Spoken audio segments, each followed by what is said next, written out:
최근 국제선을 타지 않았다면 2026년의 공항은 여러분이 알던 곳과 완전히 다를 겁니다.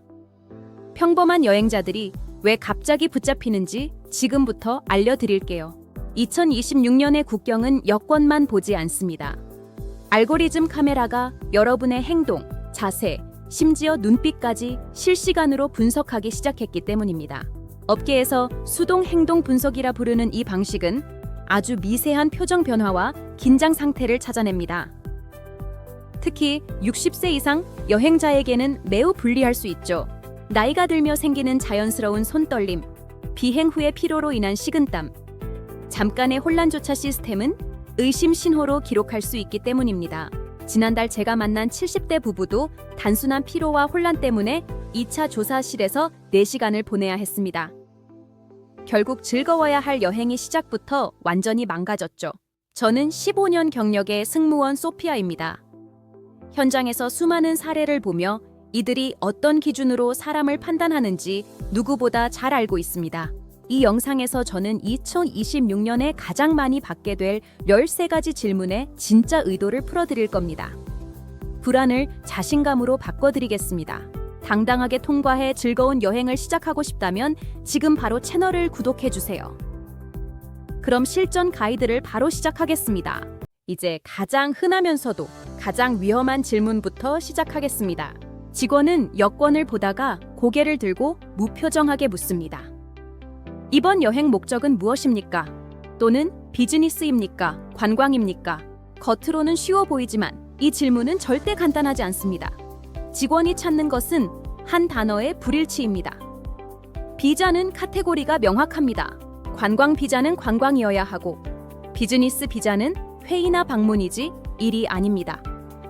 직원은 짧고 정확한 답변을 원합니다. 특히 어르신들이 가장 많이 걸리는 함정이 바로 손주 이야기입니다. 아이를 봐주러 왔다 라는 말은 무허가 노동으로 해석될 수 있습니다. 원칙은 단순합니다. 짧게 말하고 스스로 정보를 추가하지 마세요. 관광과 여행입니다면 충분합니다. 멈추고 다음 질문을 기다리세요. 이제 이어지는 질문은 체류 중 돈과 관련된 내용으로 넘어갑니다. 체류 기간 동안 어떻게 생활비를 충당할 예정입니까? 이 질문의 핵심은 여러분이 그 나라에서 공공 부담이 될 가능성이 있는지를 판단하는 것입니다. 스스로 감당할 수 있는지에 대한 확인이죠. 제가 직접 겪은 사례를 하나 말씀드리겠습니다. 캐나다에서 온 데이비스 씨는 지갑에 $200만 가지고 플로리다로 3개월 여행을 떠났습니다. 그는 아들이 모든 비용을 낸다고 했지만 증빙이 없었습니다. 결국 6시간 동안 대기실에 머물렀고 서류를 받고서야 입국할 수 있었죠. 이런 상황을 피하려면 반드시 자금 증빙 포트폴리오를 준비해야 합니다.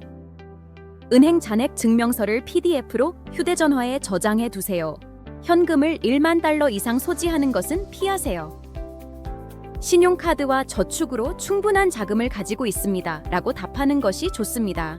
다음은 사소해 보이지만 많은 사람을 패닉에 빠뜨리는 질문입니다. 정확히 어디에 머무를 예정입니까? 주소를 묻는 것이죠. 정상적인 여행자라면 어디서 자는지 알고 있어야 합니다. 날이 예약했어요. 같은 대답은 계획이 없다는 신호로 해석될 수 있습니다. 스트레스 상황에서는 일시적으로 기억이 안 날 수 있습니다. 하지만 심사관은 이를 의심의 신호로 봅니다. 반드시 주소를 적어두거나 캡처해 두세요.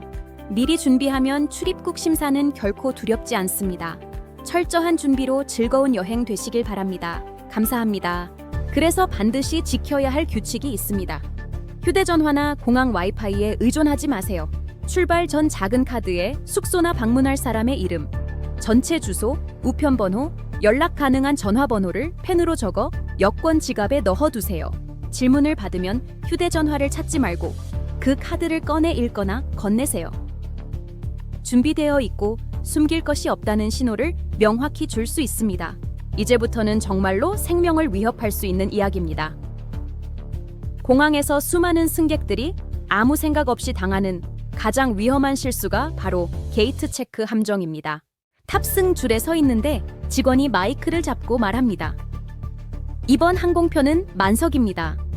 기내 수화물 공간이 부족해 모든 캐리어를 위탁 수화물로 보내겠습니다.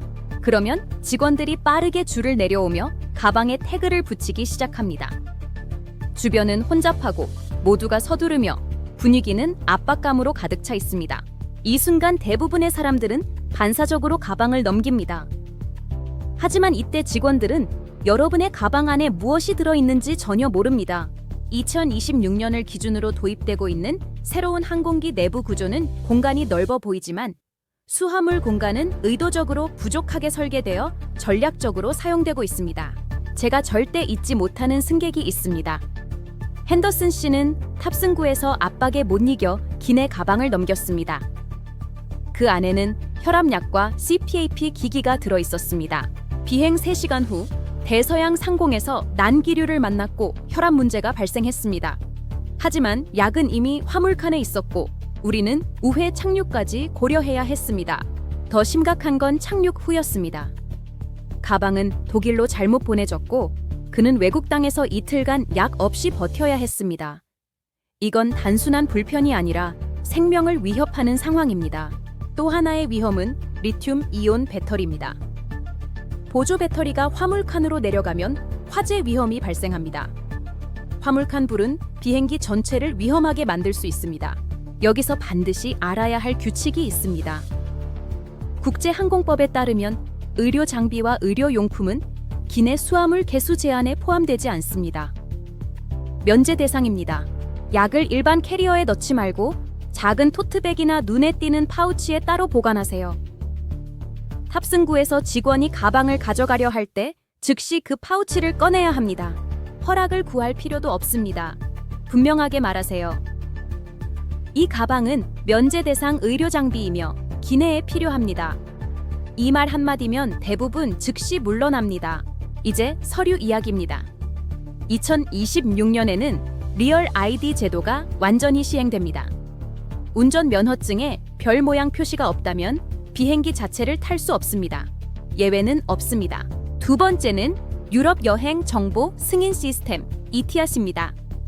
승인 없이 승객을 태우면 항공사는 거액의 벌금을 물게 됩니다.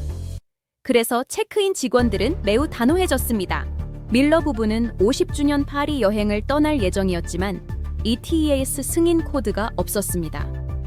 미국인이라 비자 필요 없잖아요 라는 말은 통하지 않았고 결국 집으로 돌아가야 했습니다. 공항에서 휠체어를 요청하면 항공사가 모두 책임질까요? 현실은 전혀 다릅니다. 오늘 여러분의 안전을 위한 공항에 숨겨진 진실을 공개합니다. 휠체어 서비스는 대개 외주 업체가 담당하며 인력 부족으로 승객이 제트 브리지에 방치되기도 합니다. 이는 심각한 혈전 위험을 초래할 수 있습니다. 만약 15분 이상 방치된다면 즉시 CRO 불만 처리 책임자를 호출하세요. 모든 항공사는 법적으로 이 직원을 상시 대기시켜야 하며 즉각적인 대응을 이끌어낼 수 있습니다. 가장 저렴한 좌석은 의도적으로 불편하게 설계되었습니다. 예약 시 이 NX 코드는 피하고 MHQK 같은 메인 캐빈 코드를 선택해 건강과 안전을 지키세요. 기내 물탱크에 물 대신 반드시 밀봉된 생수를 준비하세요.